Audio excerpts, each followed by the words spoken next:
అందరికీ నమస్కారం. గత 24 గంటల్లో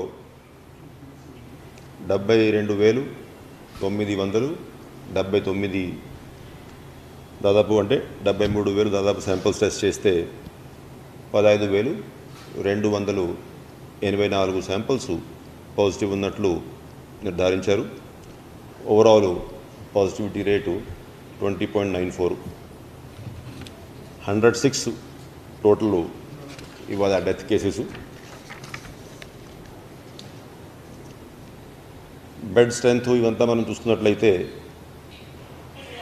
ఐసీయూ బెడ్స్ మొత్తం కలిపి 6,264 బెడ్స్ ఉంటే దాంట్లో 5,640 ఆ బెడ్స్లో పేషెంట్స్ ట్రీట్మెంట్ తీసుకుంటూ ఉన్నారు. 624 బెడ్స్ అందుబాటులో ఉన్నాయి. అదేవిధంగా ఆక్సిజన్ బెడ్స్ అయితే 2,122 బెడ్స్ దాదాపు అన్ని జిల్లాల్లో, ఒక విజయనగరం తప్ప మిగతా అన్ని జిల్లాల్లో ఆక్సిజన్ బెడ్స్ కూడా ఇవాళ మధ్యాహ్నానికి అందుబాటులో ఉన్నాయి. కోవిడ్ కేర్ సెంటర్స్లో అడ్మిషన్స్ మీకు గుర్తు ఉండి ఉంటుంది, మొన్న ఒక 2 days బ్యాక్ 18,000 దాటి ఉన్నాయి కేసులు. ఇప్పుడు ఇవాళ 17,061 మంది, అంటే కొంచెం డిశ్చార్జ్ అయిన కేసులు, ఇంకా ఫ్రెష్ అడ్మిషన్స్ తక్కువ ఉన్నాయి కాబట్టి 17,061 మంది దాంట్లో ట్రీట్మెంట్ తీసుకుంటూ ఉన్నారు. ఇంకా మెయిన్గా రెమ్డెసివిర్ అవైలబిలిటీ విషయానికి వస్తే ప్రైవేటు హాస్పిటల్స్ నుంచి డిమాండ్ అసలు అనేది ఇప్పుడు బాగా గణనీయంగా తగ్గింది. గత 3 రోజుల నుంచి రోజువారీగా 2,000, 3,000 మా డ్రగ్స్ డిపార్ట్మెంట్కి ఇంటెంట్స్ వస్తూ ఉన్నాయి ప్రైవేట్ హాస్పిటల్స్ నుంచి. అయితే దానికి ఇప్పుడు డేటా మనం చూసుకుంటే ఇవాళ టోటలు 5,335 డోసెస్ మాత్రం ప్రైవేట్ హాస్పిటల్స్ తీసుకున్నారు. అంటే మనకి 2 లక్షలు మనం ఇండెంట్ పెట్టి అవైలబుల్ ఉన్నా కూడా డిమాండ్ బాగా తగ్గింది. 2-3 రోజులు ఒకసారి ఇప్పుడు వాళ్ళు ఇండెంట్స్ ఇస్తూ ఉన్నాయి ఈ హాస్పిటల్స్. సో దానివల్ల 5,335 మాత్రం స్టాక్స్ తీసుకున్నారు. అదేవిధంగా గవర్నమెంట్ సెక్టర్లో అవైలబిలిటీ అంతకుముందు ఇప్పుడు మీకు గుర్తుండి ఉంటుంది, దాదాపు 19,000, 20,000, 22,000 ఆ రేంజ్లో అవైలబిలిటీ ఉండేది జిల్లా గవర్నమెంట్ హాస్పిటల్స్లో. ఇవాళ 41,818 డోసెస్ గవర్నమెంట్ హాస్పిటల్స్ కోసము జిల్లాల్లో అందుబాటులో ఉన్నాయి. ఈ ఫిగరు రేపు సాయంత్రానికి దాదాపు 75,000 వరకు ఉంటుంది. ఎందుకంటే ఇంకొక 40,000-50,000 ఇవాళ రేపు మేము జిల్లాలకి పంపిస్తూ ఉన్నాం. కాబట్టి అసలు ఎక్కడ కూడా ఏ ఒక్క డోసేజ్ కూడా ఏ ఒక్క హాస్పిటల్లో కూడా షార్టేజ్ ఉన్నటువంటి పరిస్థితి ఇప్పుడు రెమ్డెసివిర్లో లేదు. ఇంకా ఆక్సిజన్ విషయానికి వస్తే మొత్తం కలిపి 590 టన్నులు మనకి ఫార్మల్ అలొకేషన్ ఉన్నా గవర్నమెంట్ ఆఫ్ ఇండియాని మనం ఎప్పటికప్పుడు ఈ ఆక్సిజన్ ఎక్స్ప్రెస్ యాడ్హాక్గా రిక్వెస్ట్ చేస్తూ ఉన్నాం. ఎందుకంటే ఈ సైక్లోన్ పరిస్థితి వల్ల ఏమైనా ఎక్కడైనా ఇబ్బంది ఉంటే సఫిషియెంట్ స్టాక్స్ మన దగ్గర స్టోరేజ్లో ఉండాలనే ఉద్దేశంతో ఇవాళ కూడా మనం 767 టన్నులు డ్రా చేసుకుందాం. అంటే 590 అలొకేషన్ ఉంటే 767 టన్స్, ఆల్మోస్ట్ 170 టన్నులు ఎక్స్ట్రా మనం డ్రా చేయడం జరిగింది. అంటే ఇంత మనం డ్రా చేసుకుంటే ఇవంతా మనము హాస్పిటల్స్కి రోజువారీగా దాదాపు ఖర్చు అయ్యేది 640, 650, 630 depending on the number of patients. కాబట్టి బ్యాలెన్స్ అంతా కూడా మనం స్టోరేజ్లో పెట్టుకోవడం జరిగింది. ఒకవేళ సైక్లోన్ మూలాన ఎక్కడైనా ప్రొడక్షన్లో కానీ, ట్రాన్స్పోర్టేషన్లో కానీ, డిస్పాచ్లో కానీ ఇబ్బంది అయితే సఫిషియంట్ స్టోరేజ్ స్టాక్ మన దగ్గర ఉండాలనే ఉద్దేశంతో గత 3-4 రోజుల నుంచి ఈ స్టెప్స్ తీసుకున్నాం. కాబట్టి ఎక్కడ కూడా ఎటువంటి సమస్య ఉండదనేది మేము ఆశిస్తూ ఉన్నాం. అదేవిధంగా మెయిన్గా ఇప్పుడు మనకి ఉన్నటువంటి ఇష్యూ ఈ బ్లాక్ ఫంగస్లో వస్తున్నటువంటి కేసెస్, దానికోసం కావాల్సినటువంటి ఎంఫోటెరిసిన్ ఇంజెక్షను, ఇవంతా మనం చూసుకుంటే ఈ అవైలబిలిటీ కూడా అంతకుముందు మీద కొంచెం పెరిగింది. మొత్తం కలిపి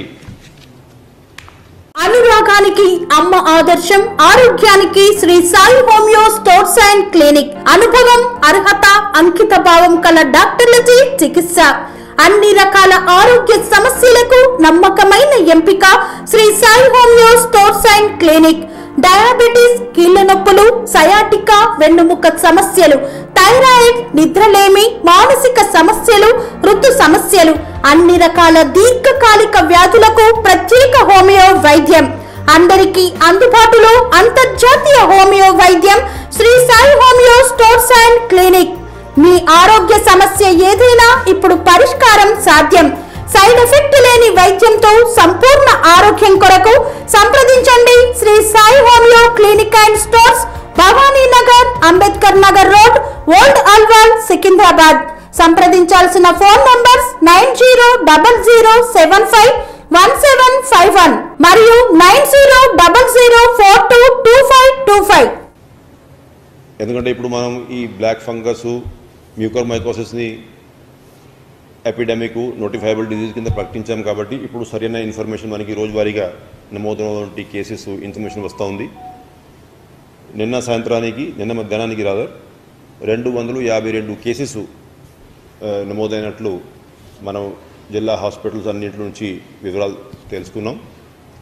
అయితే దీనికి కావాల్సినటువంటి ఇంజెక్షన్స్ ఏవైతే ఉన్నాయో, యాంఫోటెరిసిన్ బి వయల్స్ మొన్న నేను మీకు తెలియజేశాను. 900 వయల్స్ అంతకుముందు అలాట్మెంట్లో మనకి వచ్చి ఉన్నాయి. అవి మనం జిల్లాకి పంపించాం. అవి దాదాపు యూసేజ్ అయిపోయింది 2 డేస్లో. ఇవాళ మనకి మళ్ళీ 2100 డోసెస్ ఇవాళ వచ్చినాయి. అంటే మొత్తం కలిపి ఇప్పటికే 3000 అవుతాయి. సో ఇవాళ మనం ఈ 2100 డోసెస్ జిల్లాలన్నింటికి పంపించాం.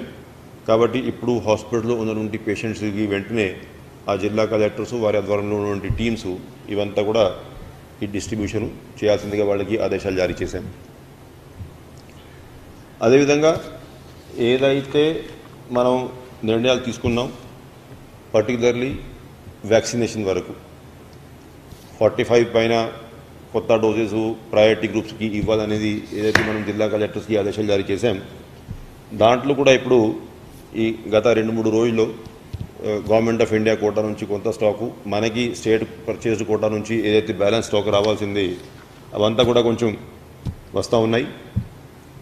గవర్నమెంట్ ఆఫ్ ఇండియా నుంచి ఏదైతే మే నెల అలొకేషన్ రావాలి అది అంతా కూడా కోవిషీల్డ్ వరకు పూర్తిగా వచ్చేసింది. కోవాక్సిన్ వరకు జస్ట్ 78,000 ఇంకా రావాలి. కాబట్టి ఇప్పుడు మన దగ్గర ఇవాళ గవర్నమెంట్ ఆఫ్ ఇండియా కోటా నుంచి మనం చూసుకుంటే 1,17,980 కోవాక్సిన్ డోస్ ఉన్నాయి. దాదాపు 90,000 మందికి మనం సెకండ్ డోసు ఇవ్వాల్సిన అవసరం ఉంది. కాబట్టి ఇది రేపు నుండి ఈ 2 రోజుల్లో ఈ సెకండ్ డోసు ఇచ్చేటువంటి కార్యక్రమం చేసుకోమని చెప్పేసి జిల్లా కలెక్టర్కి ఆదేశాలు జారీ చేశాం. అదేవిధంగా కోవిషీల్డ్ ఇప్పుడు మనకి గవర్నమెంట్ ఆఫ్ ఇండియా కోటా నుంచి 4,35,990 గవర్నమెంట్ ఆఫ్ ఇండియా కోటా నుంచి వచ్చి ఉన్నాయి.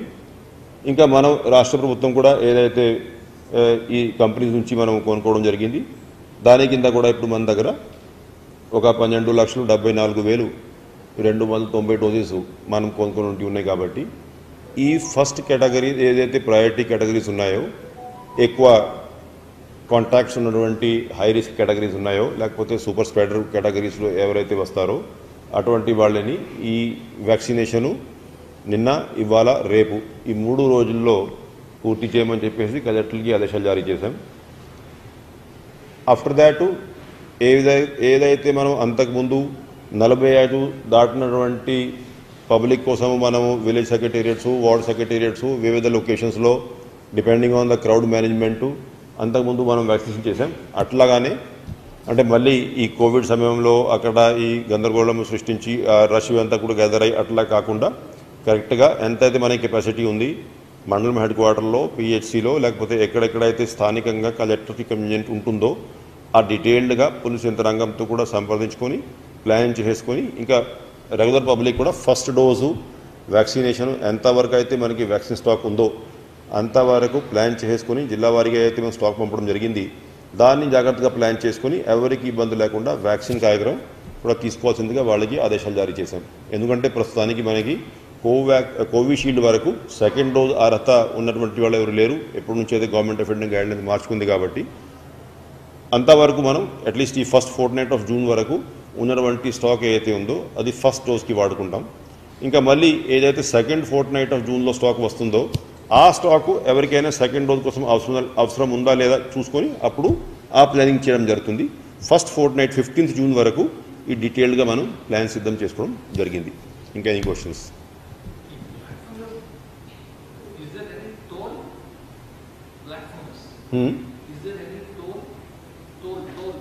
టోల్ నో, మన దగ్గర ఏమీ లేదు. అంటే we have not recorded no information of any death of black fungus case. అంటే మరి మన దృష్టికి అయితే రాలేదు. Today evening anyway we have our daily video conference at 6:30. So ఆ వీడియో కాన్ఫరెన్స్లో ఏమైనా ఇన్ఫర్మేషన్ వస్తే చూడాలి. But I have officially no information of any death on account of black fungus. ఏమైనా ఇవాళ మన దృష్టికి వస్తే రేపు మీ ద్వారా పబ్లిక్కి తెలియజేస్తాం.